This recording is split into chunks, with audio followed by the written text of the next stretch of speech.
Topic topic है तुम्हारा latent heat. अच्छा हाँ बस इधर सुनो, लैटेंट हीट क्या होता है? कैमरा में दिख रहा है लाल कलर से? बहुत हल्का। पक्का हल्का दिख रहा है? दिख रहा है, हम थोड़ा सा दूर बैठे थे। एक बार खड़े होके देख लो। कोई बात नहीं, छोड़ो, इधर सुनो। देखो लैटेंट हीट क्या होता है?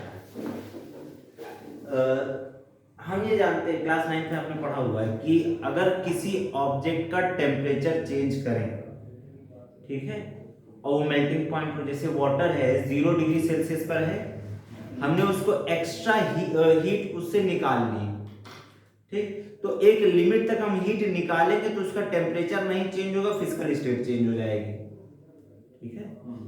टेम्परेचर नहीं चेंज होगा और फिजिकल स्टेट चेंज हो जाएगी। अगर हमने एक अमाउंट में उससे क्या निकाल लिया, लैटेंट हीट निकाल ली, तो क्या होगा, जो वाटर वो चेंज हो जाएगा आइस। बात समझ रहे हो? तो वो जो अमाउंट ऑफ हीट है जो बिना टेम्परेचर चेंज किए फिजिकल स्टेट चेंज करने में काम आ रही है, उसको हम क्या कहते हैं, लैटेंट हीट कहते हैं। बात समझे? अगर हमसे कहा जाए एक्सप्रेशन बनाओ इसका, एक्सप्रेशन क्या होता है? देखो, हमने कहा कि जो Q अमाउंट ऑफ हीट होती है, जो कि M अमाउंट ऑफ सब्सटेंस में डालनी है, ठीक है, एक दूसरे के डायरेक्टली प्रोपोर्शनल होते हैं। हमने कहा ये M अमाउंट ऑफ सब्सटेंस है जिसकी फिजिकल स्टेट चेंज होनी है, जैसे अगर 0 डिग्री सेल्सियस पर है तब, यानी जब टेम्परेचर नहीं चेंज हो रहा तब के लिए, ठीक है। तो हमने कहा ये डायरेक्टली प्रोपोर्शनल है, तो Q क्या हो जाएगा, हमने कहा इक्वल टू साइन लगा करके L लिखेंगे और लिख देंगे M। तो अगर हमसे पूछा गया L क्या है, तो इसी L को हम कहते हैं लैटेंट हीट। क्या बोलते हैं? Latent heat. तो M नीचे आ जाएगा, तो L equals to Q by M हो गया क्या? बोलो। हाँ। तो अगर पूछा जाए लैटेंट हीट क्या है, तो हम कहेंगे amount of heat required to change physical state of unit mass of any object is called या समथिंग लैटेंट। ऑब्जेक्ट के लिए unit mass of, unit mass के लिए लैटेंट हीट क्या है? टोटल हीट नहीं है, यूनिट अमाउंट के लिए कितनी हीट खर्च की है उसको हम लैटेंट हीट कहते हैं। तो लिखना नहीं बता रहा, इसकी एसआई यूनिट क्या हो जाएगी? हीट है, जूल। जूल पर केजी। जूल पर केजी। ध्यान सुनो, लैटेंट हीट क्या है? Amount of heat per unit mass, है ना। तो हमने कहा क्या हो जाएगा, जूल पर केजी। है आसान? अब देखो लैटेंट हीट होती कितने टाइप की है? लैटेंट हीट जो है ये 2 टाइप की है।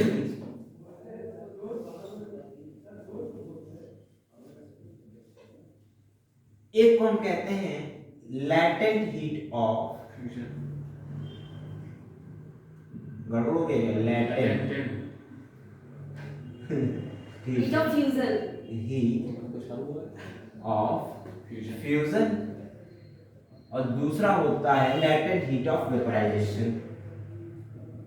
Latent heat of vaporization. अब ध्यान सुनो, फिजन क्या है? फिजन मतलब पिघलना, है ना। तुम ये भी कह सकते हो लैटेंट हीट ऑफ मेल्टिंग, है ना। दूसरा नाम अगर आपसे पूछा जाए क्या कह सकते हैं? कह सकते हो लैटेंट हीट ऑफ मेल्टिंग। बहुत छोटा सा टॉपिक है आपका लैटेंट हीट। हमने कहा लैटेंट हीट ऑफ मेल्टिंग, ठीक है। अब देखो होता क्या है, मैंने कहा कि कोई ऑब्जेक्ट है, मान लो कि ये आइस है, क्या है? आइस, ठीक।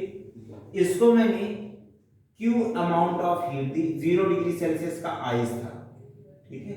Q अमाउंट ऑफ हीट दी इसको, और ये आइस चेंज हो गया लिक्विड में, ठीक है, और कितने टेम्परेचर पर? 0 डिग्री सेल्सियस। तो ये जो Q अमाउंट ऑफ हीट है इसको हम क्या कहेंगे? लैटेंट हीट ऑफ मेल्टिंग या फिर लैटेंट हीट ऑफ फ्यूजन। होता कितना है? 3.3 × 10⁵ नहीं, 3.3 × 10⁵ जूल पर केजी। क्या? ये आइस, वो वाटर का केस है ये, ठीक है। Latent heat of fusion water का है, ध्यान रखना सब में ना लगा देना। मतलब इतना ज्यादा हीट प्रोवाइड करना पड़ा 1 kg बर्फ। हाँ 1 केजी आइस को अगर हम मेल्ट करना चाहते हैं तो हम इतनी हीट देंगे, इतने जूल हीट देंगे तो मेल्ट कर जाएगा। ध्यान सुनो, और 0 डिग्री सेल्सियस का वाटर है, उससे इतना अमाउंट ऑफ हीट निकाल लें, अगर क्या बात, इतना अमाउंट ऑफ हीट हम बाहर निकाल लें तो क्या होगा, आइस बन जाएगा। बात समझे? तो उससे क्या करेंगे? अरे तो वो भी सेम यही तो हीट है। तो लेटेंट हीट ऑफ हाँ एक ही चीज है। हाँ पानी से बर्फ बनना मैं बताते हैं कैसे निकालेंगे, कैलकुलेशन में आते हैं, न्यूमेरिकल समझ में आएगा।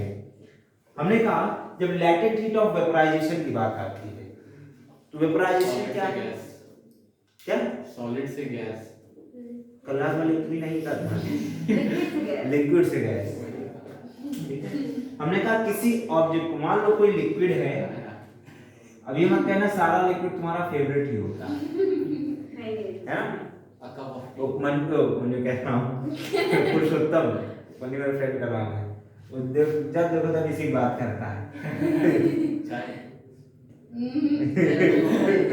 अब ध्यान सुनो, तो ये जो किसी खास कांच की गिलास में पीने वाली चीज है, ठीक है, ये वो दूसरी चीज। मैंने कहा यहाँ पर पानी लिया, ठीक, पानी का कितना 100 डिग्री सेल्सियस। ध्यान सुनना, 100 डिग्री सेल्सियस 100 डिग्री सेल्सियस पर वाटर भी होता है और 100 डिग्री सेल्सियस पर वेपर भी होता है। जैसे यहाँ पर 100 डिग्री सेल्सियस पर आइस भी होती है, सॉरी 0 डिग्री सेल्सियस पर आइस भी होती है, 0 डिग्री सेल्सियस पर वाटर भी होता है।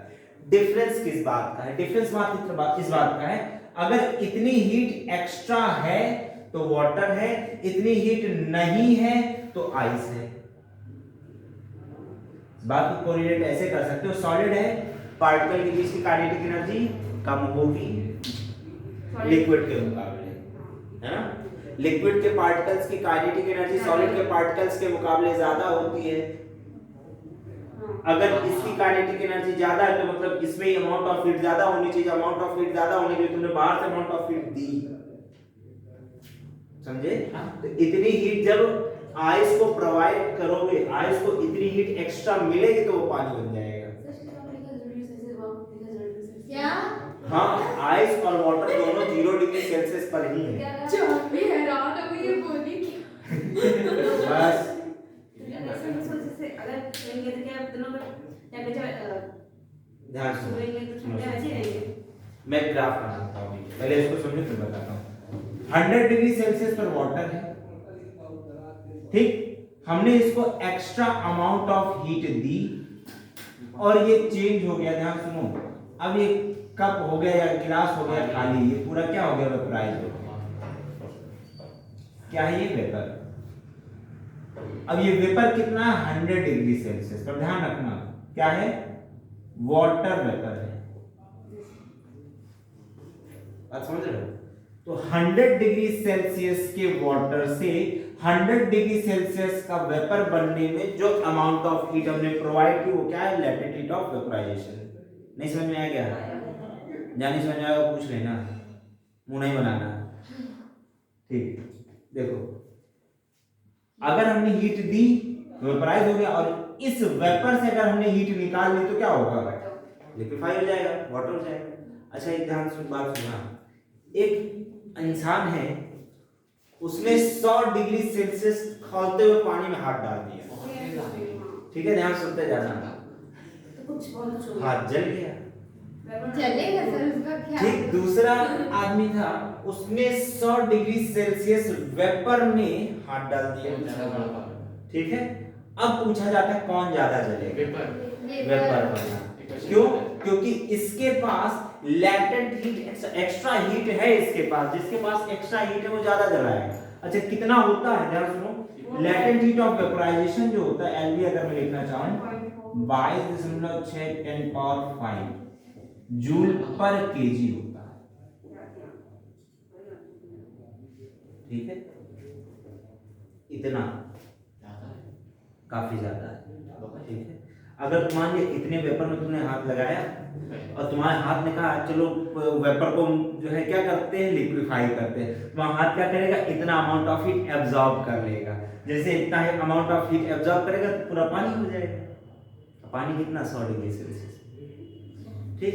पानी अब तो 100 डिग्री इतना हीट लेने के बाद वो 100 डिग्री सेल्सियस के पानी के बराबर आया है। तो पहले वो जला चुका है, तब इसके बराबरी पे आया है, तब जितना ये जलाया उतना ये भी जलाएगा, तो एक्स्ट्रा जल जाएगा। तो जलने से बचने का तरीका इस पे बैठने बजाय इस पे बैठ जाएगा। ठीक है। अब तुम जो पूछ रहे थे मैं उसको एक ग्राफ से बताता हूँ। मान लो छोटा सा पिद्दू सा ग्राफ बनाते हैं यहाँ पे, ठीक है। -10 डिग्री सेल्सियस पर आइस थी, ठीक है। तुमने उसको हीट प्रोवाइड करना स्टार्ट किया, यहाँ में काम करता है हीट बढ़ा। जैसे हीट प्रोवाइड करना शुरू किया तो टेम्परेचर राइज करेगा कहाँ, 0 डिग्री सेल्सियस तक, ठीक है, 0 डिग्री सेल्सियस तक। अच्छा, इसके बाद तुमने और हीट प्रोवाइड की, ठीक, हीट प्रोवाइड की, लेकिन टेम्परेचर ना चेंज होगा। तो तुमने कहा यहां से उठ करके यहां आएगा, टेम्परेचर नहीं चेंज हो रहा, हीट चेंज हो रही है, ठीक है, हीट चेंज हुई। फिर तुमने फिर हीट बढ़ाई, तो अब क्या होगा, अब ये 100 डिग्री सेल्सियस तक टेम्परेचर राइज करता रहेगा, ठीक है, 100 डिग्री सेल्सियस तक टेम्परेचर राइज कर रहा है। फिर तुमने कहा हम और हीट बढ़ाएंगे, तुमने फिर से हीट बढ़ाई, फिर टेम्परेचर राइज करना बंद हो गया, ठीक है। अब यहां पर ध्यान सुनो, यहां पर वेपराइज हो गया, जब वेपराइज हो गया तुमने फिर हीट बढ़ाई, अब इसका टेम्परेचर फिर राइज करना शुरू होगा। मान लेते हैं यहां 110 डिग्री सेल्सियस तक तुमने बढ़ाया। तो अब यहां पर अगर मैं ग्राफ में बताना चाहूं तो यहां पर क्या होगा, यहां देखो, यहां होगा आइस, ठीक, यहां क्या होगा वाटर, और यहां क्या होगा वेपर। अब मुद्दा फंसता है, ध्यान सुनो, यहां पर क्या है, इस कॉर्नर पर, इस कॉर्नर पर है हमारा वाटर, ऊपर वाले पे, और इस कॉर्नर पर हमारा क्या कहा जाएगा, वेपर। बात समझे, दोनों का, वेपर का और वाटर दोनों का टेम्परेचर कितना है, 100 डिग्री सेल्सियस। बात समझे। अभी मैंने कहा इस पॉइंट पर क्या होगा, आइस, यहां पर होगा आइस, क्योंकि हीट भाई कम है यहां पर, और हीट हमने जब इंक्रीज कर दी तो यहां पर क्या होगा, वाटर। हमने कहा यहां वाटर होगा, ठीक, वाटर का फिर हमने हीट बढ़ाते गए तो टेम्परेचर बढ़ता चला गया यहां तक। बात समझ रहे हैं। फिर उसके बाद जब हमने फिर से हीट बढ़ाई थी तो वेपराइज हुआ है, तो इतने हिस्से को यहां से यहां तक ये लैटेंट हीट ऑफ वेपराइजेशन है, और यहां से यहां तक क्या है, लैटेंट हीट ऑफ फ्यूजन है। फिर तुम चेंज कर ग्राफ से ज्यादा अच्छे समझ में आएगा, अगली बार से ग्राफ बताएंगे और क्या। इतनी बात पूरी समझ में आई। अब ध्यान सुनो, ये दो बड़ी चीजें, ये बिल्कुल इतना अच्छी तरह क्लास 9 में पढ़ते हो केमिस्ट्री में, है ना। हम लोग फिजिक्स में था क्लास 9 में, पूरा फार्मूला सही, फॉर्मूला नहीं था बाकी सब। पहले सिलेबस बहुत हैवी था, बहुत टफ हुआ करता था। चलो, तो हेडिंग डालो लैटेंट